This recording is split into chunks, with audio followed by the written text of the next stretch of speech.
Hi, my name is Colin, and I am a fan of the Rock-afire Explosion. If you don't know what the Rock-afire Explosion is, I'll make it brief. They are an animatronic band that played at the Showbiz Pizza Place restaurant in the 1980s as a competitor to Chuck E. Cheese's Pizza Time Theater. The idea of an animatronic animal band is something that began to fade away in the 1990s, though the Five Nights at Freddy's video game series has at least renewed some interest in the medium, for lack of a better word. After the Pizza Time Theater opened in 1977, several competitors popped up, like Bullwinkle's Family Fun Center and Tex Critter's Pizza Jamboree. Out of all these rivals, only the Rock-afire managed to truly give Chuck a run for his money. They were arguably even better than the Big C in, well, all aspects. They had better performers, better writing, and the animatronics were noticeably more high-tech and innovative. Now, the full story so far of the Rock-afire Explosion has already been covered in an excellent documentary that I highly recommend, but for the sake of this video, I'll sum things up.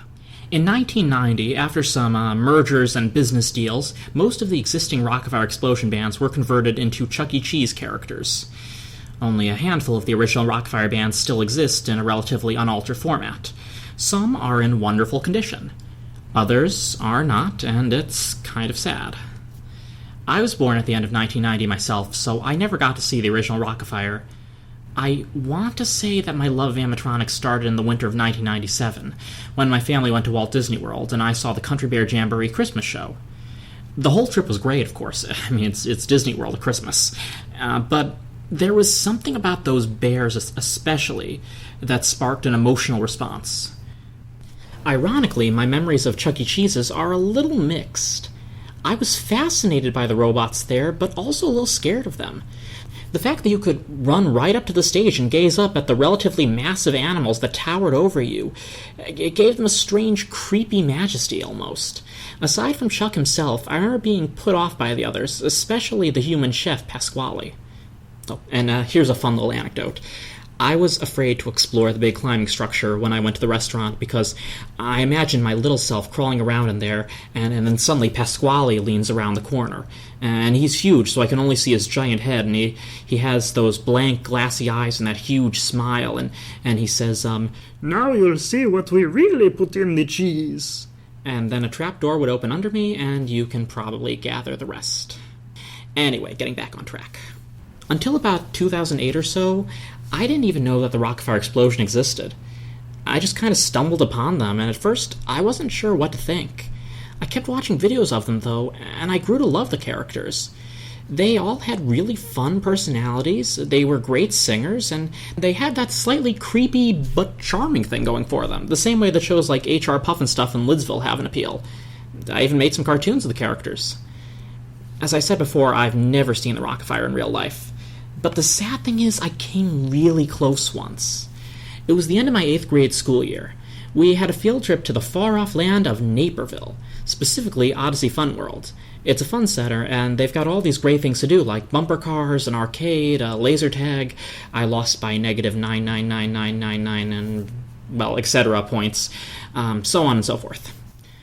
There was also a restaurant built in, and we sat by these velvet curtains. I remember there was a TV set prop that had literal rabbit ears on top, but otherwise we couldn't see anything. But I had this feeling, this gut feeling, there was something interesting on the other side of those curtains. Well, the years went by and I forgot all about those curtains.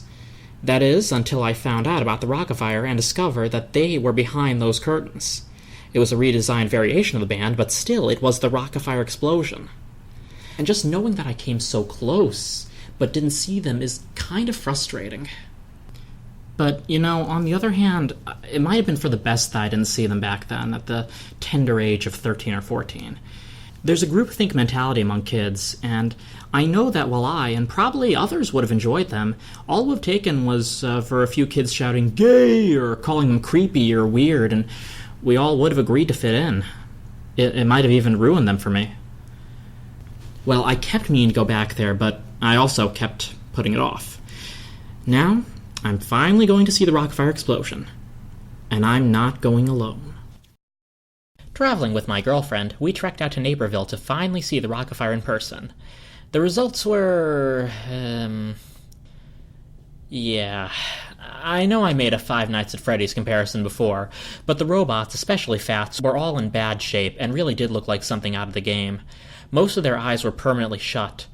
They sounded decent, though, to my delight, and to soften the blow of them being in supremely less than stellar condition, they performed Sal's Birthday, which is a lovely song written by the voice of Fats, Sal Wilson.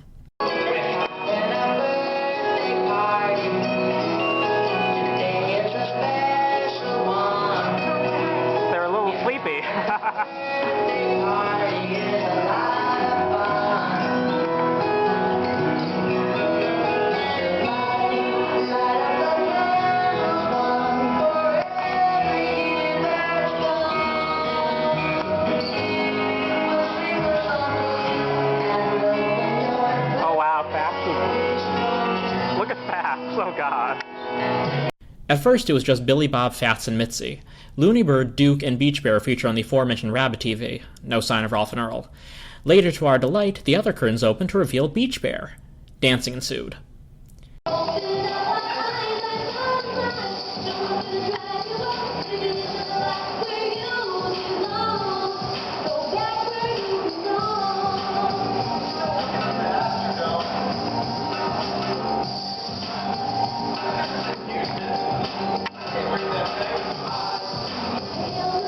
Then, of course, there were, arcade games, little prizes, stuff like that. Some of the games worked, some were out of order. I will say, despite things being rather dated, the staff was very friendly, so I'll give them that. If you're in the area, give it a visit. But hopefully someday we'll see a better maintained show in person. Oh well. That's showbiz.